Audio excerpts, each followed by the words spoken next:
Castlevania Season 4 Endgame is finally here. This season shows Trevor Belmont, Sypha Bernardis, and Alucard face the evil forces that are planning to eliminate mankind. While the story in this season takes some unexpected interesting turns, you will also see some vital connections to the original video games. All this and a lot more waiting for you. But before we start the countdown, make sure to hit the like button, subscribe to the channel, and turn on that notification bell to not miss any updates. I told you my plan in a way that would make you think it was your idea. It was my bloody idea. Admit it. Let's begin. This is probably the final review on the Castlevania series, as the runners have stated that this is the final season. Good trick, but you threw away your sword. I better go and get it. They might do one in the same universe, and there are hints that the next one might be a Devil Who May Cry 1, but as of now, it is yet unconfirmed. As you can expect, there are plenty of Easter eggs and their references to the games, as well as real-world history in Castlevania Season 4.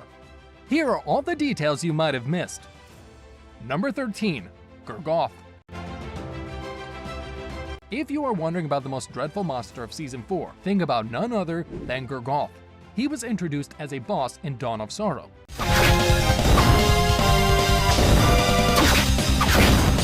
He is a rotting dinosaur that can shoot a laser beam out of its mouth. This half-dead beast is kept alive by magic, as its flesh keeps falling off. Instead of his tail, you see a meaty red stump, and it is particularly gross. Number 12. Golem. During the final battle against Varney, Death, and Dragon, we see mighty golems marching into Alucard's castle. Golems are giant man-made monsters that are essentially made up of clay and rock. Being a disastrous opponent for any Belmont, golems weren't new to the Castlevania series, as they have made appearances in many games either as bosses or regular enemies.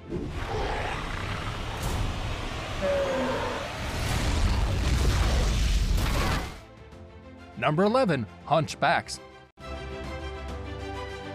Throughout Season 4, hunchbacks with sonic speed were seen hopping and were constant thorns in Alucard's, Trevor's, and Sypha's sides.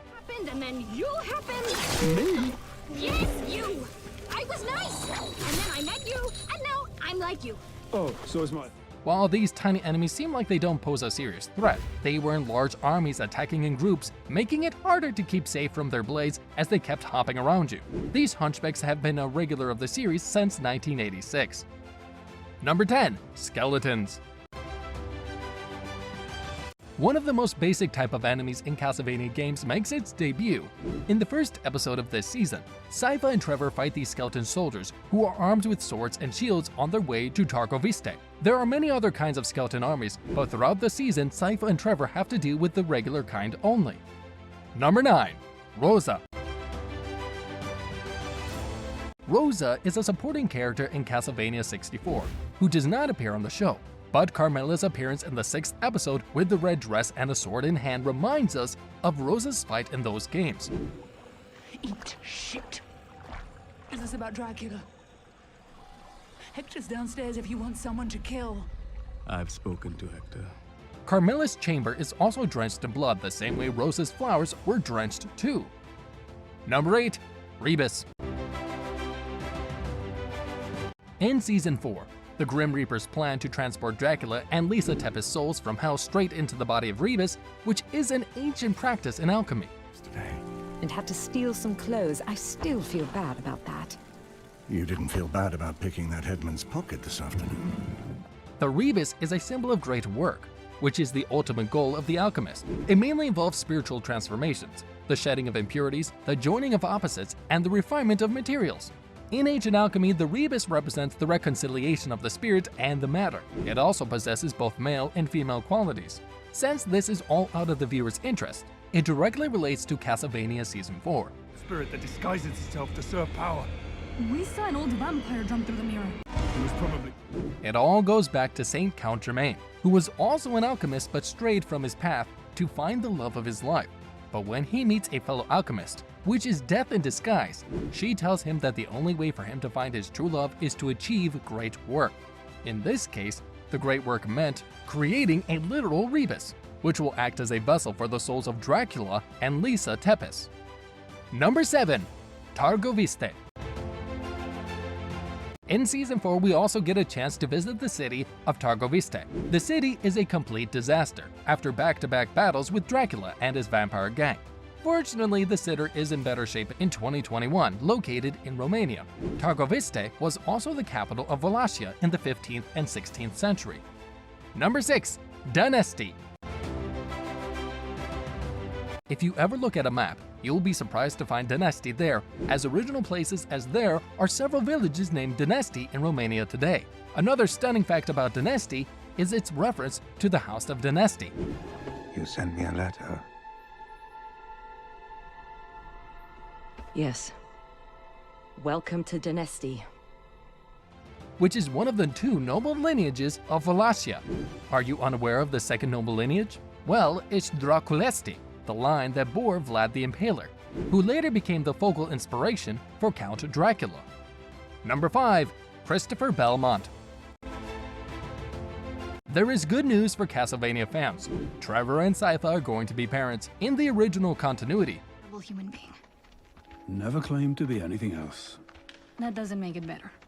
2, you're right. One of which becomes parent to Christopher Belmont, the main hero of 2 Castlevania games. Though in the original timeline, we see that Simon is the central character of the very first games of the 1986 and 1987 series. Is this getting too confusing? Okay, let's move on. Number 4. Greta. You might all remember Greta as an original character from the animated series. Her role in Season 4 as the 4th member of the group of heroes who fought Death's forces at the end is reminiscent of the Grand Dynasty in Castlevania 3. Greta is also the head woman of the Dynasty, which is a village and an obvious nod to the Dynasty. Number 3. Zed. The Grim Reaper using Varney the Vampire as a disguise reminds us of another major incident in the Curse of Darkness. In the game, Death disguises himself as a priest. I tend to agree. But even if this device works, it will take time to fight through the creatures you've made for her. His name is Zed, and he helps Hector in assassinating Isaac. Ironically, Death needs Hector to kill Isaac, so that Dracula can possess Isaac's body and return to mortality. Number 2. The Grim Reaper. The biggest twist of Castlevania was dripped in Season 4. Varney the Vampire was just a disguise for the Grim Reaper. He feeds on the souls of the dead and is also known as Death itself. Number 1. Varney. At the beginning of Season 4, you will assume Varney is thirsty for glory. Take a magician with him. And Slaydick and Ivan didn't come out. I know that. I've got eyes. But he is indeed the main villain of the season. Throughout Season 4, Varney didn't receive the recognition he deserved as the most loyal soldier of his master. Just to let you know, Varney the Vampire was the first story that established that vampires had fangs to puncture their victim's neck.